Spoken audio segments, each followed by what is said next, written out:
जय हिंद। स्वागत है आप सभी का आपके अपने YouTube चैनल अमृत एकेडमी पे। जैसा कि आप लोगों को पता है कि हम लोग बिहार प्राइमरी टीचर की मैथमेटिक्स का कोर्स कंप्लीट कर रहे हैं। हमारा प्रैक्टिस सेट स्टार्ट है। ठीक है, आज की ये वीडियो आप लोगों की मैराथन क्लास होगी और जो लोग नए हैं चैनल पे उनके लिए मैं बता देना चाहता हूँ कि आपके इस चैनल अमृत एकेडमी ऑफिशियल पे हम लोग हर तरीके के ऑल टीचिंग एग्जाम्स की प्रिपरेशन करते हैं। बेसिकली मेरे द्वारा जो सब्जेक्ट पढ़ाया जाता है वो आपका मैथ और साइंस का कोर्स कराया जाता है। ठीक है, तो आप लोग चैनल पे विजिट करके वहाँ पे जो भी कोर्सेज के लिए आप तैयारी कर रहे हैं उन्हें देख सकते हैं। ठीक है, तो चलिए बिना टाइम वेस्ट किए आज की क्लास को हम लोग स्टार्ट करते हैं। अगर आप चैनल पे नए हैं तो प्लीज़ चैनल को सब्सक्राइब कर लीजिएगा। चलिए आइए देखिए, पहला क्वेश्चन आपकी स्क्रीन पे ये दे रखा है। ये सारे के सारे क्वेश्चन आपके प्रीवियस ईयर में पूछे हुए क्वेश्चन है। देखिए इसमें कह रहा है कि A/B 1:3 है, BC आपको 4:3 दे रखा है, CD आपको 3:5 दे रखा है। तो आपसे ABCD पूछ रखा है। ठीक है, देखिए इसके कई सारे तरीके हैं। बेसिक तरीके से हम लोग बिल्कुल नहीं करेंगे, जैसा कि आपके पेपर में करना है जिससे आपका टाइम भी बचे, उस मेथड को हम लोग फॉलो करेंगे। ठीक है, तो देखिए मैं कैसे करता हूँ वो बताता हूँ। जरा देखिए क्वेश्चन में आपको दे रखा है A/B जो दे रखा है 1:3 दे रखा है। ठीक है, इसका मतलब ये सारे जो ऑप्शन है ये सारे ABCD दे रखे हैं आपको। ये A है, ये B है, ये C है, ये D है। ठीक है ना, क्योंकि यही आपसे पूछा था, ऑप्शन में यही सारी चीज़ें दी हुई होंगी। अच्छा, मैं अपनी क्लास में आप लोगों को सिखाता हूँ कि जो A और B का इंडिविजुअल का अनुपात है वो चाहे C आ जाए, चाहे D आ जाए, चाहे कितने भी आ जाए, फिर भी इनका जो मिनिमम अगर इनको मिनिमाइज करोगे तो ये अनुपात वो 1 और 3 का ही आएगा। ठीक है ना, तो जरा देखिए क्या यहाँ 1 और 3 का अनुपात बना पा रहे हैं A और B? तो देखिए ये जो है 1 और 3 का अनुपात नहीं बना पाएंगे। ठीक है, 3 से कटेगा, 3 चौक 12, 3 छक 18, तो ये उसके बाद 2 से काट दिए, 2 दूनी 4, 2 3 6, ये 2 और 3 का बन पा रहा है, तो ये तो कट गया, ऑप्शन आपका आंसर नहीं हो सकता है। ठीक है, दूसरी बात देखिए यहाँ पे 8 और 12 है, 4 दूनी 8, 4 3 12, यहाँ पे भी 2 और 3 का अनुपात बन रहा है, जबकि हमें चाहिए कितना, 1 और 3 का जो होगा वही आंसर होगा, तो ये भी आपका आंसर कट गया। ठीक है, अगले पे देखते हैं 4 एकम 4, 4 3 12, देखिए यहाँ पे A और B 1 और 3 का अनुपात बना रहे हैं। ठीक है ना, तो जरा हम ये भी आगे भी देख लेते हैं। ये कितना है हमारा, ये C है, ये D है। C और D ये 3 और 5 के बनने चाहिए। ठीक है ना, तो देखिए 3 त्रिके 9 और 3 पचे 15, ये 3 और 5 का भी बना रहे हैं। इसका मतलब अपना ये जो आंसर है थर्ड ऑप्शन ये करेक्ट हो जाता है। ठीक है, ये तो रहा हम लोग डायरेक्ट जो हमें पेपर में करना है, एग्जाम में आपको इसी तरीके से करना है ऐसे क्वेश्चन को। एक बेसिक तरीका होता है वो आप लोगों को पता होगा, AB फिर यहाँ पे BC फिर यहाँ पे CD, इस तरह से रख के क्रॉस मल्टीप्लाई करके ऊपर से नीचे इस तरह से निकालते हैं। आप एक वो जानते होंगे, वो बिल्कुल बेसिक है, उसको हम नहीं बताते हैं। मतलब जो जिसको बिल्कुल डिटेल में जानना है ये चीज़ें, गणित का महापैक मैंने एक कोर्स स्टार्ट कर रखा है सारे टीचिंग एग्जाम्स के लिए, वहाँ पे मैंने ये चीज़ें डिटेल से पढ़ाई है, आप लोग प्लेलिस्ट विजिट कर सकते हैं। ठीक है, तो आई होप आप लोग समझ गए होंगे कि आपको कैसे करना है क्वेश्चन को। चलिए आगे बढ़ते हैं अपने अगले क्वेश्चन की तरफ। देखिए नेक्स्ट क्वेश्चन आपके स्क्रीन पे ये रहा, बहुत ही प्यारा क्वेश्चन। देखिए इसमें क्या पूछ रहा है, इतने को सिंप्लीफाई करके स्थान पे क्या आएगा ये पूछ रहा है, रूट निकलवा रहा है आपसे। सबसे पहले ये देखिए 36 डिवाइडेड बाई 6 है, तो देखिए जो भाग होता है अगर इसको आप 36 को भाग के साइन को गुणा में कन्वर्ट करोगे तो 1/6 हो जाता है, 6 से इसको काटोगे तो 6 बार चला जाता है। ठीक है, इतना आ गया। फिर से देखिए 100 के पहले यहाँ पे भाग का साइन है, तो आप 100 इंटू करोगे तो 1/6 आ जाएगा, क्योंकि ये 6 आया था कट करके, इसका करोगे तो 1/6 आ जाएगा। ठीक है, अब इसका गुणा आपको करना है इसके साथ, किसके साथ, √2.16 इंटू 100/6 था ना। ध्यान से देखिए, अगर मैं 100 का मल्टीप्लाई अंदर कर दूं तो ये डेसिमल जो है ये हट जाएगा, तो आपका जो सॉल्व होके आ जाएगा ये 216/6 आ जाता है। आप जब 216 को 6 से भाग करोगे तो कितनी बार आ जाएगा, 6 3 18, 6 चौके 24 ज़्यादा हो जाएगा, 18 और 3 21, 6 6 के 36, तो √36 आएगा, जिसका आंसर होता है आपका +-6। यहाँ पे प्लस वाला आपको आंसर लेना है। ये देखिए सेकंड ऑप्शन पे दे रखा है, सेकंड ऑप्शन बिल्कुल आपका करेक्ट हो जाता है। ठीक है, समझ गए, आई थिंक आप लोग चीज़ें क्लियर कर पा रहे होंगे। चलिए आगे बढ़ते हैं हम लोग नेक्स्ट क्वेश्चन पे। अगला क्वेश्चन देखिए, बहुत ही प्यारा सा क्वेश्चन दे रखा है आप लोगों, सिंप्लीफिकेशन से ये भी है। यहाँ पे कह रहा है कि -1/512 की घात -1/3। अच्छा देखिए, जब भी कभी हम रेशियो को उल्टा करते हैं, अगर मैं 512 को नीचे से ऊपर लेके जाऊं तो ये पावर में जो माइनस है इसका साइन बदल जाता है, ठीक है। तो इसको आप लिख सकते हो -512, इसकी पावर कितना आ जाएगा, माइनस हट के केवल 1/3 हो जाएगा, ठीक है ना। अच्छा ठीक है। अच्छा देखिए यहाँ पे 1/3 मतलब क्यूब रूट है, और क्यूब रूट ऑड होता है, ऑड नंबर पे ये माइनस जो होता है सीधा सीधा बाहर आ जाता है, तो ये बाहर आ जाएगी, ये 512 की घात 1/3। अब देखिए 512 अगर आपको याद हो तो ये 8 का क्यूब होता है, तो ये -8 का क्यूब की पावर 1/3, 1/3 से ये 3 कट गया, घात की घात होती है तो गुणा होता है, ये कट गया, आपका आंसर में आ जाएगा -8, ठीक है। समझ गए आप लोग। ये देखिए आपका फर्स्ट ऑप्शन पे ही दे रखा है -8। चीज़ें अगर अच्छी लग रही हैं तो आप लोग कमेंट करके बता सकते हैं कि हाँ सर अच्छा लग रहा है, ठीक है, क्योंकि मैं इसी तरीके से बिल्कुल डिटेल में बहुत शॉर्ट वे करके चीज़ें आप लोगों को, जो शॉर्ट सॉल्यूशंस होते हैं उनको बताता हूँ आपके साथ, ठीक है। चलिए आगे बढ़ते हैं नेक्स्ट क्वेश्चन की तरफ। अच्छा देखिए क्या कह रहा है, एक क्रिकेटर द्वारा 10 मैचों में बनाए गए रन निम्न प्रकार है, ठीक है। क्या क्या ये रन बनाया, 45, 51, 12, 7, 99, 105, 5, 1, 99, 99। इसमें आपसे पूछ रहा है मॉड, बहुलक का मतलब होता है मॉड, तो ये जो सारा डेटा दे रखा है इसका मॉड आपसे जो है पूछ रहा है वो कितना होगा। तो देखिए मॉड क्या होता है, मॉड होता है जो आंकड़ों में सबसे ज्यादा बार रिपीट होता है उसे मॉड बोला जाता है। इन सब आंकड़ों में देखोगे आप तो 99 जो है सबसे ज्यादा बार आया है, 3 बार आया है, तो ये तो बहुत आसान क्वेश्चन हो गया, इसका करेक्ट आंसर आपका 99 हो जाएगा, ठीक है। किसी को कोई डाउट नहीं, मैं 1 सेकंड थोड़ा सा पानी पीऊंगा।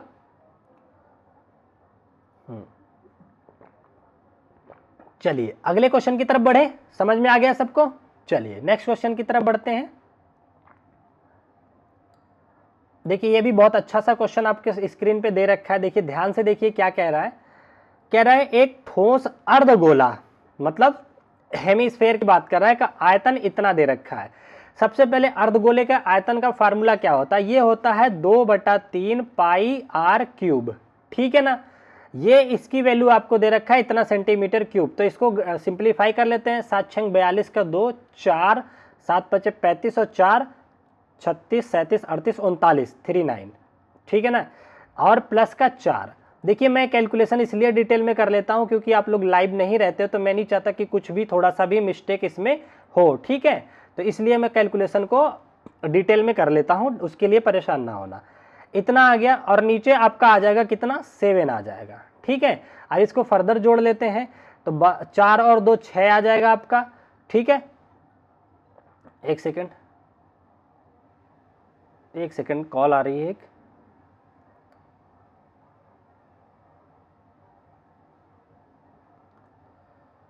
बस 1 सेकंड, फोन आ रहा है, आपको डिस्टर्ब होगा अदरवाइज।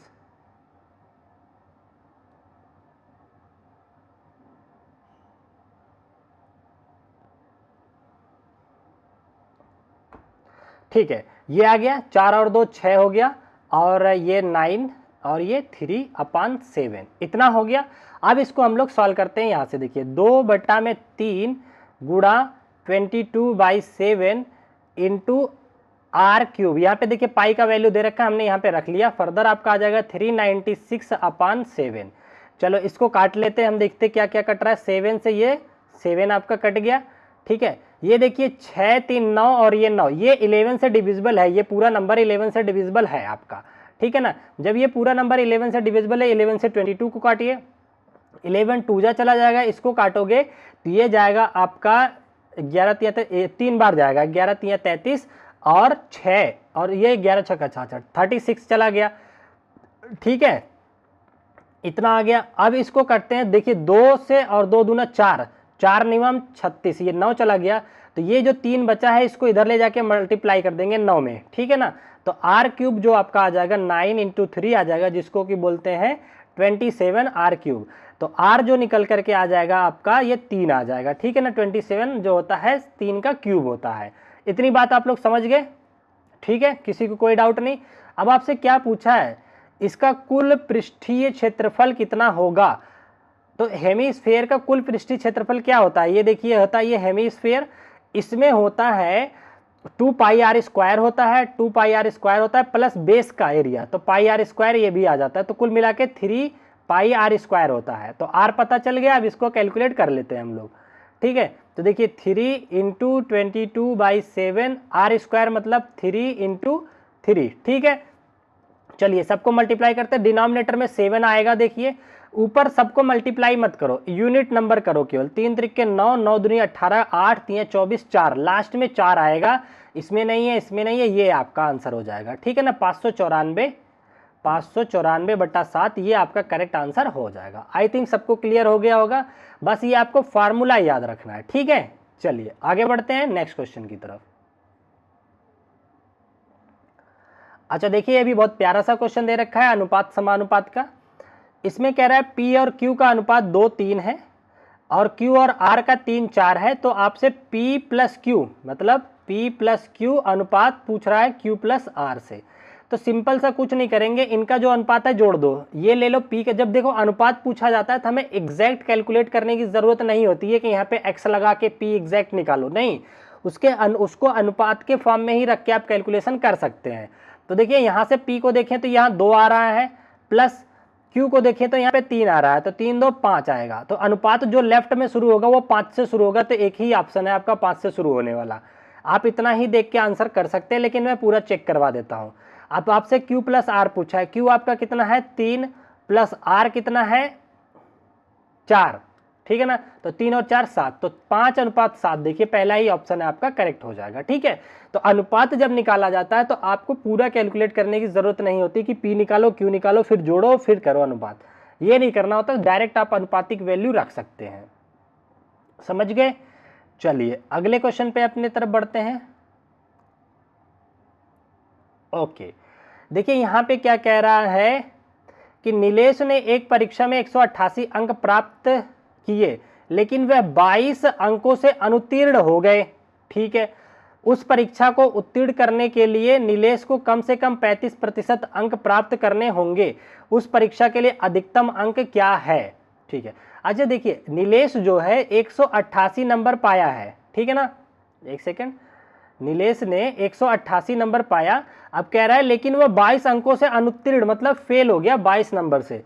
इसका मतलब उसको अगर 22 नंबर मैं और दे दूं तो अब वो पास हो जाएगा जस्ट पासिंग मार्क पे। ठीक है ना, क्योंकि 22 से फेल हुआ था, हमने 22 दे दिए तो वो पास हो गया। कह रहे हैं कि उस परीक्षा में उत्तीर्ण करने के लिए नीलेश को कम से कम 35% अंक प्राप्त करने होंगे। इसका मतलब ये जो आया है ये किसकी वैल्यू आई है, जस्ट पास कर रहा है तो ये 35% की वैल्यू आ गई। ठीक है ना, ये आपका 35% की वैल्यू आ गई। तो कह रहा है उस परीक्षा में अधिकतम अंक क्या होगा, अधिकतम 100% होगा। तो देखिए 35% का वैल्यू आपको दे रखा है कितना, इसको जरा जोड़िए, 8 2 10 के 0 कैरी लगा 1, 8 2 10 के 11 के 1 कैरी लगा 1 और ये 2, 210 आ गया। ठीक है ना, ठीक है, 35% की वैल्यू 210 है, आपसे 100% की वैल्यू ये पूछ रहा है। ठीक है ना, तो देखिए ये इसका कितना गुना हो रहा है 35 का, 4 गुना करके देखिए जरा, 4 5 20 के 0 कैरी लगा दो, 4 3 12, 35 चौक का कितना होगा, 3 चौक 12 120, हाँ हो जाना चाहिए। देखिए 4 5 20 के 0 कैरी लगा 2, 4 3 12, 2 14, 210 है ना, 4 बार में तो जाएगा नहीं, एक सेकंड, 6 बार में करके देखिए, 6 गुना है क्या, 6 5 30 के 0 कैरी लगा 3, 6 3 18 और 3 21, 18 2 20 21। ठीक है, तो ये देखिए 35% का 6 गुना है, हमें 100% की वैल्यू निकालनी है तो इसका भी 6 गुना करना पड़ेगा, गुना 6, तो 100 का 6 गुना हो जाता है 600 नंबर। तो टोटल जो मार्क्स होंगे वो 600 होना चाहिए। बात समझ गए? 35% की वैल्यू 210 है, जो कि 35% का 6 गुना है। आपसे पूछ रहा है कि अधिकतम अंक 100% होता है, तो ये भी 100 गुना हो जाएगा, नंबर निकल के आ जाएगा 600 मार्क्स। ठीक है, आई थिंक किसी को कोई दिक्कत नहीं होगी। चलिए आगे बढ़ते हैं अगले क्वेश्चन की तरफ। अच्छा, अब देखिए यहां पे क्या कह रहा है, यहां पे कह रहा है एक समबाहुभुज के सभी बाह्य कोणों का योग उसके, देखिए सबसे पहली बात, किसी भी समबाहुभुज के सभी बाह्य कोणों का योग 360 होता है। ठीक है ना, ये कह रहे हैं कि समबाहुभुज के सभी बाह्य कोणों का योग उसके सभी आंतरिक कोणों के योग के बराबर है। ठीक है, तो कह रहा है बहुभुज की भुजाओं की संख्या ज्ञात कीजिए। देखिए, किसी भी बहुभुज के सभी बाह्य कोणों का योग 360 होता है, लेकिन सभी अंतः कोणों का योग जो होता है वो होता है n-2 इंटू 180, जहां n क्या होती है, नंबर ऑफ साइड। ये क्या होता है, अंतः कोणों का योग। ये फार्मूला जो है अंतः कोणों का योग होता है, अंतः कोण का योग। ठीक है ना, उसने कहा बाह्य कोण का योग बराबर है अंतः कोण के, तो ये बराबर हो जाएगा 360। और भुजा पूछ रहा है आपसे, तो भुजा बता दीजिए। ठीक है, तो 18 दूनी 36, तो ये 2 आ जाएगा, ये 0 से 0 कट गया आपका, 18 दूनी 36 2 बार चला गया। अब क्या करेंगे, देखिए, तो n-2 बराबर 2 है, तो n बराबर कितना हो जाएगा, ये इधर जाके जुड़ जाएगा 4। तो वो बहुभुज की सारी भुजा कितनी हो जाएगी, 4, जिसके लिए अंतः कोणों का योग और बाह्य कोणों का योग बराबर होता है। वो आप यहां से भी चेक कर सकते हैं, इस तरह से फिगर बना के। ये 4 भुजाओं का हो गया, तो अंतः कोणों का जो योग आएगा, देखिए इसके लिए अंतः कोणों का योग भी 360 होता है और बाह्य कोण का भी। ठीक है ना, आई थिंक यहां तक किसी को कोई डाउट नहीं होगा। चलिए आगे बढ़ते हैं अपने नेक्स्ट क्वेश्चन की तरफ। अगला क्वेश्चन देखिए आपकी स्क्रीन पे ये दे रखा है, क्या कह रहा है कि if the length and the height of a cuboid are 18। ठीक है ना, तो एल आपको दे रखा है 18 एंड एच दे रखा है आपको 12, तो इसकी विड्थ आपसे पूछ रहा है, हमें नहीं पता है कितना, ये आपसे पूछ रहा है। ठीक है, जबकि इसका वॉल्यूम दे रखा है इतना 30-24। ठीक है ना, तो और इसका आयतन देख लिए, हिंदी में पढ़ देता हूं। कह रहा है यदि एक घनाभ की लंबाई और ऊंचाई 18 मीटर और 12 मीटर है और इसका आयतन 30-24 मीटर क्यूब है, तो इसकी चौड़ाई मीटर में ज्ञात कीजिए। सबसे पहले देखिए क्यूबॉइड कैसे बनता है। इस तरह से क्यूबॉइड एक होता है जिसकी लेंथ होती है, विड्थ होती है और हाइट होती है। ठीक है ना, एल हो गया, ये बी हो गया, ये एच हो गया। अगर हम क्यूबॉइड के आयतन वॉल्यूम की बात करें तो ये होता है L into B into H. इसकी वैल्यू आपको दे रखी है कितना, 30 और 24, जबकि एल इंटू बी नहीं पता, एल इंटू एच आपको यहां से मिल जाएगा 18 और 12, तो ये आ जाएगा बी इंटू 18 गुणा 12 बराबर आपका आ जाएगा 30-24। ठीक है, लेकिन आपसे इसने पूछा क्या है, इसकी चौड़ाई को केवल पूछा है। बी निकल करके आपका आ जाएगा 30 और 24 डिवाइडेड बाई 18 गुणा में 12। ठीक है ना, यहां तक किसी को आई थिंक कोई दिक्कत नहीं होना चाहिए। चलो इसको थोड़ा सिंप्लीफाई करते हैं, देखते हैं कैसे कटेगा ये। तो 8 2 8 16 6 4। अच्छा, अगर मैं थोड़ा शॉर्ट करके आपको आंसर बताना चाहूं तो इसका आंसर 14 आ जाएगा। कैसे आएगा वो मैं बताता हूं। देखिए, इनके यूनिट पे इसका गुणा करिए, 8 दूनी 16, यूनिट पे 6 आया और आपको चाहिए यूनिट पे 4, तो 6 में ऐसा किस नंबर से गुणा कर दोगे कि लास्ट में 4 आ जाए। तो 6 चौके 24 होता है, तो इसका मतलब यूनिट प्लेस पे 4 आना चाहिए। हमारे ऑप्शन में कोई भी ऑप्शन देखेंगे केवल यही है आपका जिसमें 4 आ रहा है। ठीक है ना, तो इस तरह से भी आंसर कर सकते हैं, लेकिन मैं इसको कट करके भी आपको दिखा देता हूं।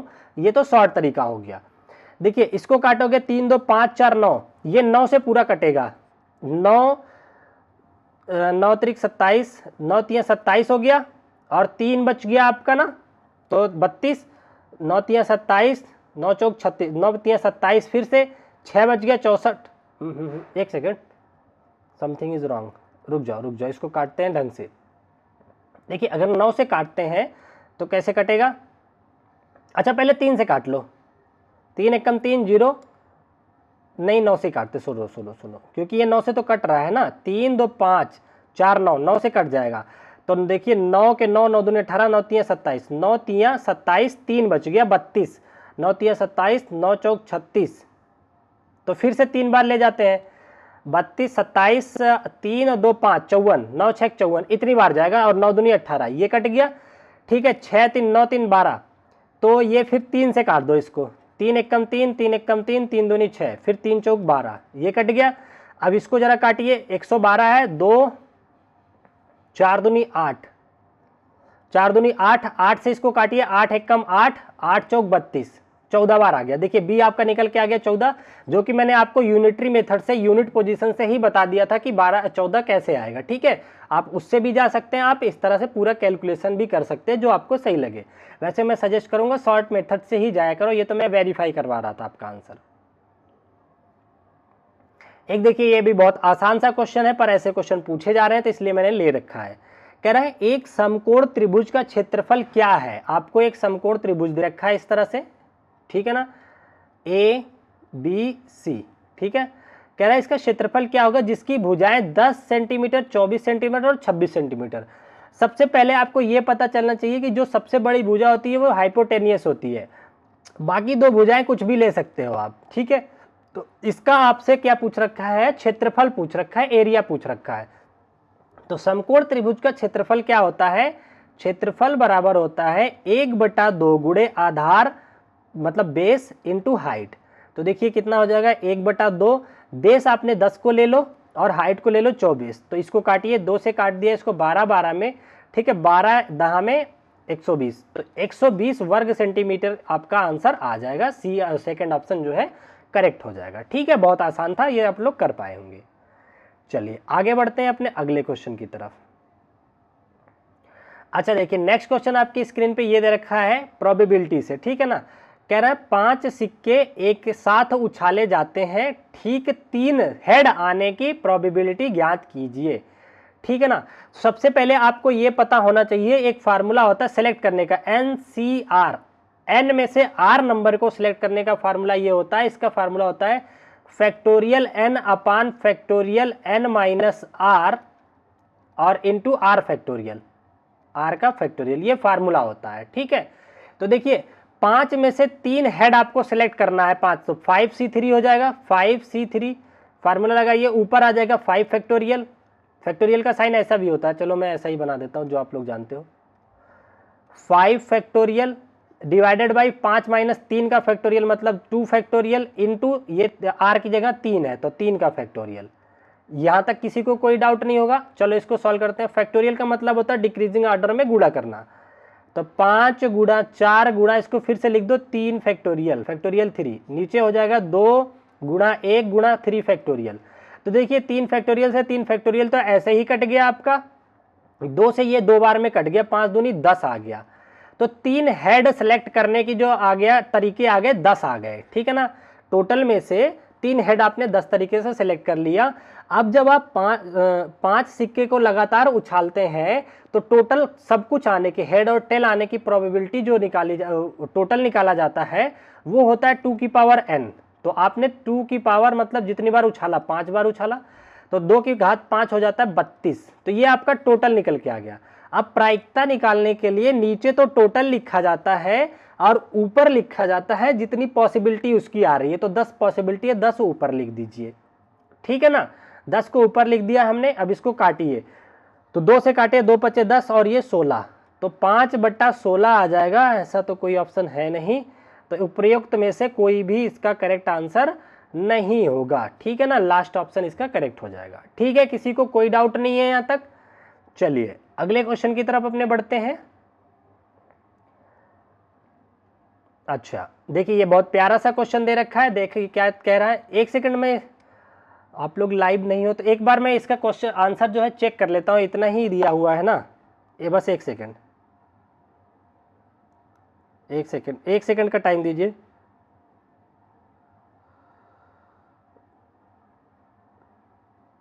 मैं इसका आंसर, क्योंकि आप लोग लाइव हो नहीं, बाद में कमेंट करोगे तो कुछ मैं एडिट नहीं कर पाता हूँ, इसलिए मैं अभी चेक कर लेता हूँ, बस 1 सेकंड का टाइम लगेगा आप लोगों का, ठीक है ना। बस बस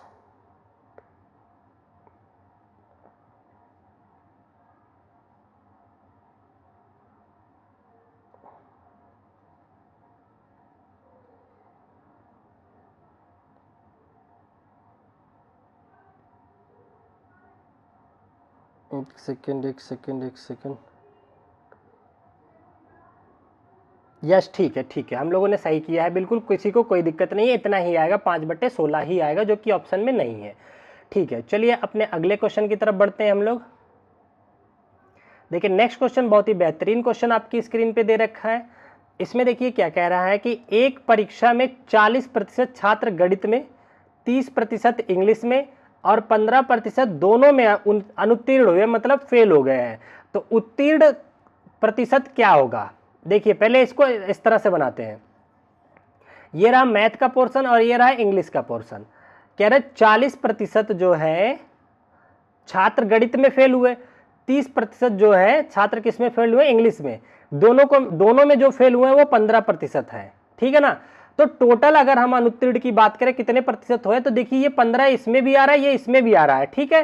तो जबकि ये गलत हो जाएगा, दोनों में तो आएगा नहीं, तो टोटल निकालोगे तो 40 ये और 30 70, ठीक है ना। तो 70% हो गया और 70 में से एक बार 15 आप माइनस कर दीजिए, ठीक है ना। 10 में से 5 गया 5, 6 में से 1 गया 5, 55% हो गए ये बच्चे, ठीक है ना। तो 55% जो है क्या आ जाएंगे आपके, जो फेल नहीं हुए हैं ये पास हुए हैं। उत्तीर्ण की पूछा है संख्या, ठीक है। यही आपसे पूछ रखा था ना क्वेश्चन में। एक सेकंड मैं इसको भी कंफर्म कर ही लेता हूं। हाँ ठीक है ना।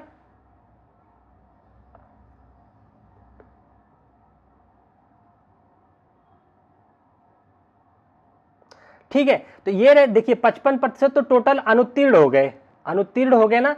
टोटल फेल होने वाले कितने होंगे? 55%, क्योंकि ये 15% दोनों में है तो एक बार बस जोड़ा जाएगा।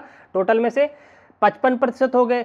अब देखिए क्या करना है आपको, 55% तो ये हो गए, तो कह रहा है पास कितने हुए, उत्तीर्ण कितने हुए? तो 100 में से 55 माइनस कर दीजिए, तो 10 में से 5 गया 5 और यह 9 में से 5 गया 4, 45% बच्चे पास हुए हैं।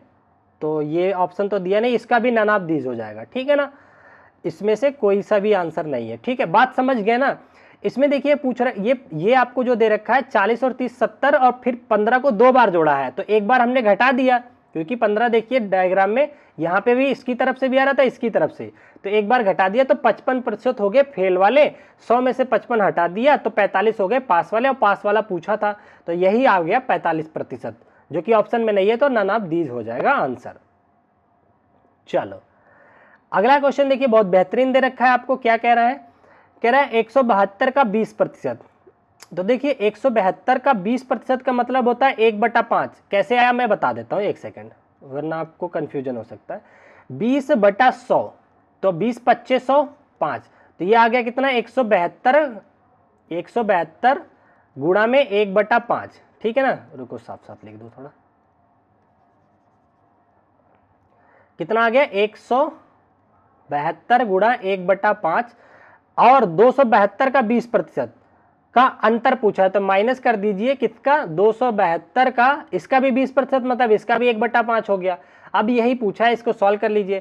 क्या करोगे? 1/5 को बाहर ले लो, 1/5 आपने बाहर ले लिया। यहाँ पे अंतर की बात किया है तो आप इस तरह से, जो बड़ा होगा उसमें से छोटे को घटाओगे, साइन पॉजिटिव ही लिया जाएगा। अंतर की बात किया, आप इसमें से इसको भी घटा सकते हैं, इसमें से इसको भी, ठीक है। तो देखिए 1/5 हमने बाहर ले लिया, तो 272 में से 172 चला गया, तो ये 100 आ गया आपका। इसको 5 से काटा तो 20 बार में, तो जो निकल करके अंतर आ गया वो 20 आ गया। बहुत ही आसान क्वेश्चन, आई थिंक आप लोग कर पाए होंगे, ठीक है ना। चलो आगे बढ़ते हैं अपने अगले क्वेश्चन की तरफ। ठीक है, देखिए नेक्स्ट क्वेश्चन आपकी स्क्रीन पे क्या दे रखा है, बहुत ध्यान से पढ़िएगा। कह रहा है एक व्यक्ति अपनी आय का 80% व्यय करता है, ठीक है। यदि उनकी आय में 20% की वृद्धि की जाए तो उनके व्यय में 10% की वृद्धि हो जाती है, तो उनकी बचत क्या होगी? सबसे पहले देखिए यहाँ पे इनकम होता है आय, आय में से व्यय जो होता है खर्चा, व्यय मतलब खर्चा होता है, खर्चे को निकाल दिया जाए तो बचत आता है, ठीक है ना। ये होता है, ये फार्मूला होता है। आपने जितना कमाया और जो खर्च दिया उसको अगर माइनस कर दे, 100 रुपये आपने कमाया, 20 रुपये खर्च दिया, इसका मतलब बचत कितने की हुई? 80 की। तो ये होता है फार्मूला, ठीक है, आय व्यय और बचत का। इनकम यहां लिख देता हूं, इनकम, एक्सपेंडिचर और सेविंग, ठीक है, ये आ गया आपका। अब देखिए कह रहा है 80% व्यय करता है। ये अगर 80% व्यय करता है तो मान लो ये 100% 100 रुपया कमाता होगा, 100% कमाता है, उसमें से 80% व्यय कर देता है, तो बचता कितना है उसका? 20% ही बचेगा, ठीक है। ये पहली कंडीशन हो गई। अब वो आपसे कह रहा है कि उनकी आय में 20% वृद्धि हो गई। तो 100 में 20% की वृद्धि का मतलब हो गया ये 120 रुपया हो गया, या 120% हो गया। ठीक है, वृद्धि की जाती है। और उसके व्यय में 10% की वृद्धि की जाती है। तो अब देखिए 80 में 10% का और वृद्धि कर दो, 80 का 10% 8 रुपया आता है, 8 और बढ़ जाएगा तो 80 और 8 88 हो जाएगा। समझ पा रहे हो? तो ये 88% हो गया। यहां तक किसी को कोई डाउट नहीं होना चाहिए। देखो मैं यहां बता देता हूं, 80 रुपया था, अब आप कह रहा है कि 10% वृद्धि हो गई, तो 80 का 10%, या तो ऐसे कर लो इंटू 10% वृद्धि का मतलब 110 बटा 100, तो ये 0 से 0 दोनों काट दीजिए, 11 × 88 रुपया। ठीक है ना, तो 88 आ जाएगा आपका, इतना हो गया। अब इसके हिसाब से मुझे बताओ इसका जो बचत आएगी कितना आएगी। तो 180 में से 88 घटाइए, 120 में से 88, तो 10 में से 8 गया 2, यहां बच गया आपका 1, 11 में से 8 गया 3, तो ये 32%। तो अब जो इसकी बचत है वो कितनी की हो गई, 32% की हो गई ना। ठीक है, अब वह वही पूछ रहा था आपसे, क्या पूछ रहा था देखिए क्वेश्चन में, वो आपसे यही पूछ रहा था कि उसके बचत की वृद्धि कितनी होगी। बचत कितनी वृद्धि हुई, देखिए ये 20 से 32 चला गया। और अगर हम प्रतिशत वृद्धि की बात करें कितनी हो रही है, तो देखिए प्रतिशत निकालने के लिए हम लोग क्या करते हैं, ये चाहे अगर रुपए में भी अगर यहाँ पे होता, ये अगर ना भी होता प्रतिशत, आपको केवल 80% व्यय बोला है तो 20% बचत आएगी। तो इसमें क्या होगा, देखिए 20 पे कितना बढ़ रहा है, 12 रुपये, तो 12 बटा 20 गुणा 100। ठीक है, 20 25 100, 5 12 गुणा 5 तो 60%। तो इसमें देखिए इसमें जो वृद्धि आई वो 60% की आई है। यही आपसे उसने पूछा था कि बचत में कितने की वृद्धि हो जाएगी, तो 60% की वृद्धि देखने को मिल जाएगी। बात समझ गए? ये फार्मूला याद रखना कि आय में से व्यय घटा दिया जाए तो बचत निकल के आता है। अब देखिए एक चीज का ध्यान देना, यहाँ पे बच्चे गलत करते हैं। उसने बोला 10% व्यय में वृद्धि करने को, तो आपको 100 के हिसाब से नहीं करना है, 80 में 80 का 10% बढ़ाना है केवल। ठीक है ना, तो 80 का 10% होता है 8। समझ गए? सबको क्लियर है? चले आगे बढ़े। ठीक है, आ जाइए अगले क्वेश्चन पे चलते हैं। अच्छा ये देखिए बहुत आसान सा क्वेश्चन दे रखा, प्यारा सा क्वेश्चन। इसमें कह रहा है के ग्रेटर देन 0 के लिए के 28 और 56 वितत समानुपाती है, मतलब एक के बाद एक दूसरे के समानुपाती हैं, तो के का मान ज्ञात कीजिए। देखिए वितत समानुपाती मतलब के अनुपात 28 जो होगा, समानुपात वही 28:56 होना चाहिए। ये रिप्रेजेंट करता है वितत समानुपाती। ठीक है ना, प्रोपोर्शनल, कंटिन्यूअस प्रोपोर्शनल। तो कह रहा है ये आप बताओ के कितना होगा, तो जो इसका रिलेशन होगा वही इनके बीच रिलेशन होना चाहिए। तो देखिए ये जो 56 है ये 28 का 2 गुना है, तो 28 जो है ये इस वाले का 2 गुना होना चाहिए। तो बताइए किसका ऐसा के की वैल्यू क्या लें कि 28 उसके 2 गुने के बराबर आए, मतलब 28 का आधा ये होना चाहिए। जैसे देखिए 56 का आधा 28 है, तो 28 का आधा कितना हो जाएगा, 14। तो यही आपका करेक्ट आंसर हो जाएगा 14। समझ गए? कोई दिक्कत नहीं है? ठीक है, एक सेकंड बस थोड़ा सा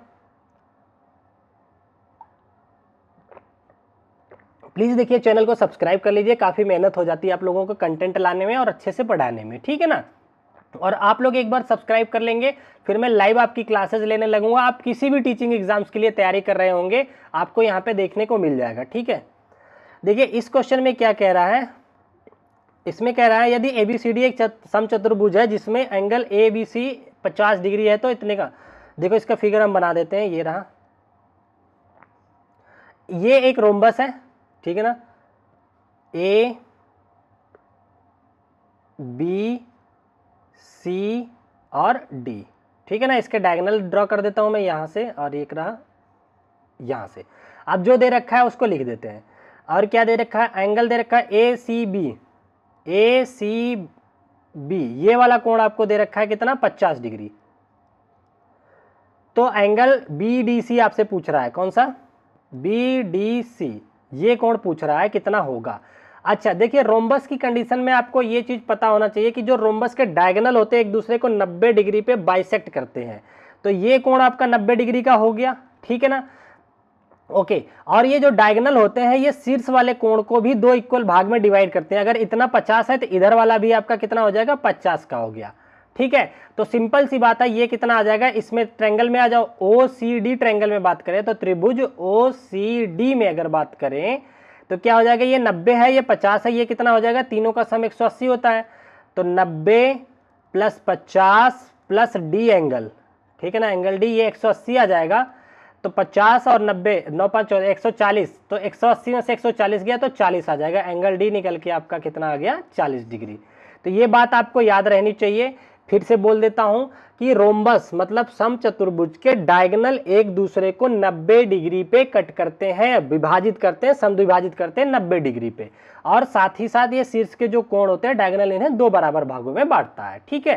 तो यही आपसे पूछा था, BDC का कोण 40 डिग्री आ गया, नीचे ऑप्शन दे रखे हैं, इनको देख लेते हैं। तो ये पहला ही ऑप्शन आपका करेक्ट हो जाएगा, 40 डिग्री, ठीक है। किसी को कोई डाउट नहीं, आगे बढ़े। चलिए अगले क्वेश्चन की तरफ बढ़ते हैं।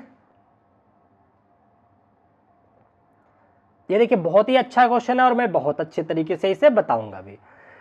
देखिए कह रहा है, यदि किसी वस्तु को 1420 रुपए में बेचने पर लाभ, ठीक है, सॉरी, और 860 रुपए में बेचने पर होने वाली हानि की 3 गुना के बराबर है, तो वस्तु का क्रय मूल्य ज्ञात कीजिए। मान लो ये रहा वस्तु, इसकी कोई CP है, ठीक है ना। पहली बात कह रहा है 1420 रुपए में बेचने पर लाभ प्राप्त हुआ, तो इधर ये लाभ क्यों बता रहा है, 1420 रुपए में हमने बेचा तो ये लाभ हुआ, ठीक है, कुछ लाभ हुआ होगा। फिर कह रहा है इसको अगर 8 इस साइड 860 में आप बेचते हो, 860 में बेचते हो तो ये हानि होती है, होने वाली हानि क्या 3 गुने के बराबर है, ठीक है। अच्छा मान लिए यहां पे अगर 1 यूनिट 1 रुपए की हानि होती है तो इधर जो लाभ है वो 3 रुपए का होगा, ये यही कह रहा है, ध्यान से पढ़िए। कह रहा है यदि किसी वस्तु को 1420 रुपए में बेचने पर लाभ, फिर कह रहा है 860 में बेचने पर होने वाली हानि का 3 गुना है, तो लाभ 3 गुना है हानि का। हमने मान लिया लाभ हानि जो है 1 यूनिट के बराबर है, यूनिट ले लो, ये 1 यूनिट के बराबर हानि है, तो जब लाभ कमाया तो वो 3 यूनिट लाभ हुआ, ये बीच में आपका CP है, ठीक है, आपसे CP ही पूछ रखा है। अब इसको मैं पूरा फार्मूले वगैरह से नहीं करूंगा, अब देखो कैसे कर रहा हूं, लॉजिकल देखो। तो वस्तु का क्रय मूल्य पूछ रहा है हमसे, ये वाला मूल्य पूछ रहा है। अच्छा मुझे ये बताओ, यहां से लेके यहां तक का जो अंतर होगा कितना होगा, यहां से तो 3 और 1 4 यूनिट का अंतर होगा, 4 यूनिट का। एक्चुअल में अंतर कितना होगा, 1420 में से 860 घटाओ, तो 4 यूनिट बराबर हो जाएगा 1420 माइनस 860, 0 12 में से 6 गया 6, 13 में से 8 गया 5, तो 4 यूनिट की वैल्यू 560 आ गई। यहां तक किसी को कोई डाउट नहीं है। अरे देखिए ना, यहां पे लाभ वाला सेलिंग प्राइस था, सॉरी हानि वाला, यहां पे लाभ वाला सेलिंग प्राइस था। तो इस बंदे को यहां से यहां तक पहुंचने के लिए, लाभ से हानि से लाभ वाले अमाउंट तक पहुंचने के लिए 4 यूनिट का देखना पड़ रहा है, 1 यूनिट इधर 3 यूनिट इधर, कुल 4 यूनिट, और रुपए में कितने का हो रहा है, 560 का। तो 4 यूनिट अगर 560 के बराबर है तो 1 यूनिट कितना हो जाएगा बताइए, 560 बटा 4, तो 4 एकम 4 और 16 4 चौक के 16, 140, ठीक है ना। तो 140 रुपया जो होगा 1 यूनिट की वैल्यू होगी। अब हमसे CP तक पहुंचा रहा है, तो देखिए यहाँ पे ये कितने का हानि हुआ, 1 यूनिट, तो 1 यूनिट अगर इसको मैं दे दूं, 1 यूनिट का मतलब 140 रुपया दे दूं तो CP पे पहुंच जाएगा ना, तो 140 रुपया दे दिया, तो 840 प्लस 140 कितना हो गया, 0 6 4 10 0 8 1 9 1 10, 1000 रुपया इसका CP निकल के आ गया, ठीक है ना। तो देखिए यही आपका पूछ रखा था, तो 1000 इसका करेक्ट आंसर हो जाएगा।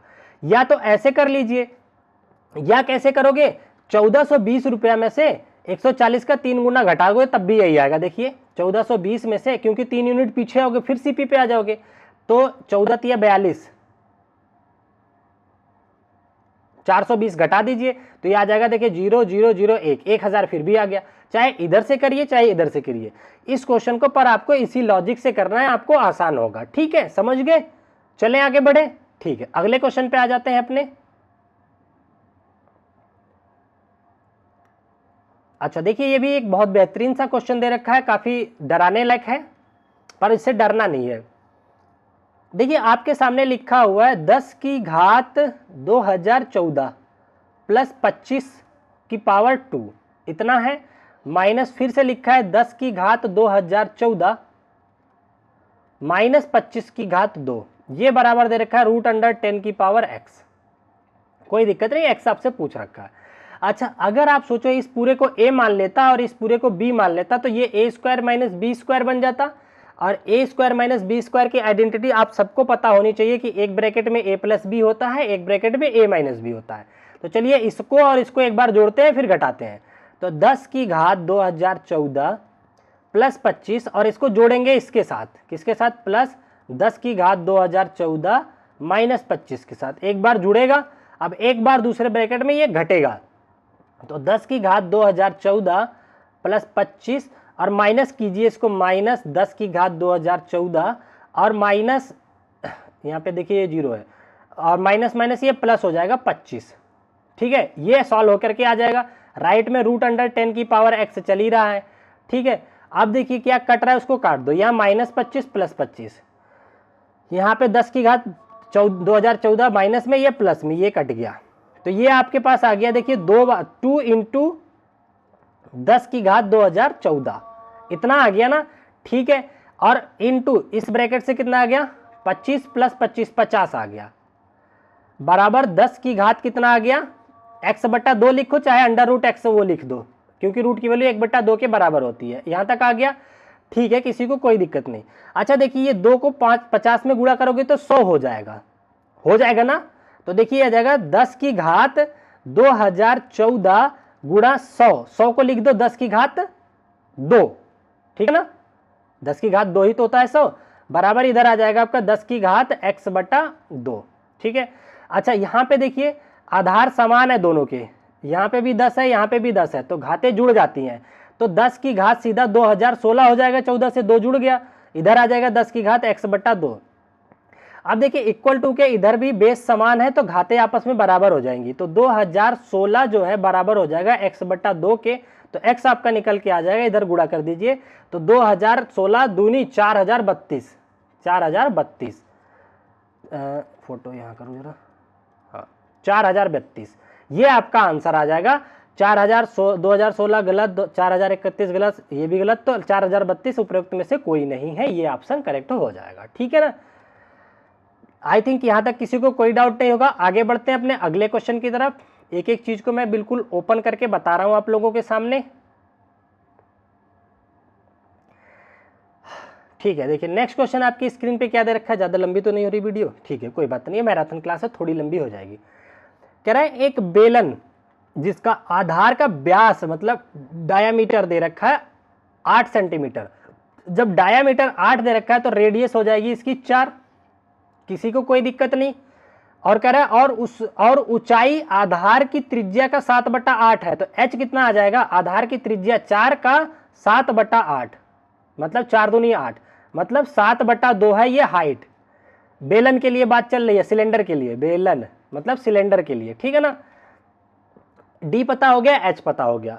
अब क्या कह रहा है, का आयतन कितना होगा, आपसे सिलेंडर का आयतन पूछ रहा है, क्या होता है, वॉल्यूम क्या होता है, पाई r² h, ठीक है सॉरी, पाई की वैल्यू 22/7 रख दीजिए, इंटू आर की वैल्यू कितना है 4, तो 4 गुणा 4 रख दीजिए, इंटू h कितना है 7/2, 7/2 रख दीजिए। अब इसे कर दीजिए सॉल्व। देखिए 7 से तो 7 कट गया, 2 से इसको काट गया है 11 बार में, तो 11 चौक 44, 44 गुणा 4, 4 चौक के 16, लास्ट में 6 देख करके आंसर कर सकते हैं आप। 4 चौके 16 का 6 कैरी लगा 1, 4 चौके 16 1 17, 176 आ जाएगा, जो कि सेकंड ऑप्शन दे रखा है। ठीक है, समझ गए आप लोग, किसी को कोई दिक्कत नहीं है, बहुत आसान आसान बढ़िया बढ़िया क्वेश्चन है। ठीक है, तो ये आज का आपका आखिरी सवाल था। ठीक है, और इसी तरीके से हम लोग इस सीरीज को कंटिन्यू रखेंगे। अब बचे हुए जो 4-5 दिन आपके एग्जाम के बचे हैं, इसमें हम लोग कंटिन्यूअस मैराथन क्लास लेके आएंगे, जिसमें पूरा सिलेबस आपका कवर कर लूंगा मैं। ठीक है, और प्लीज अगर चैनल पे नए हैं तो चैनल को जरूर सब्सक्राइब कर लीजिएगा, क्योंकि इसके बाद देखिए सीटेट हो गया आपका, यूपी टेट हो गया, बिहार एस्टेट हो गया, कोई सा भी टेट और टीचिंग का एग्जाम आता है, सबके लिए शॉर्ट नोट्स, फुल नोट्स और माइंड मैप, ये 3 चीजें मैं प्रिंट करवा रहा हूं, अच्छे से बना रहा हूं हैंड रिटन के फॉर्म में, वो आप लोगों को फ्री प्रोवाइड कराई जाएंगी। प्लस यहाँ पे सिस्टमेटिक तरीके से क्लास चलती है, जिसका कि आपसे कोई भी चार्ज नहीं किया जाता, बिल्कुल फ्री ऑफ कॉस्ट होता है ऑन दी यूट्यूब पे। ठीक है ना, तो आज की क्लास हम लोग यहीं तक रखेंगे। मैंने अपना काम कर दिया, आप अपना काम करके जाइएगा। लाइक, शेयर, कमेंट और सब्सक्राइब जरूर करके जाइए, ठीक है। तो चलिए, बाय बाय, टेक केयर, ध्यान रखिएगा अपना। फिर मिलते हैं नेक्स्ट वीडियो में। जय हिंद।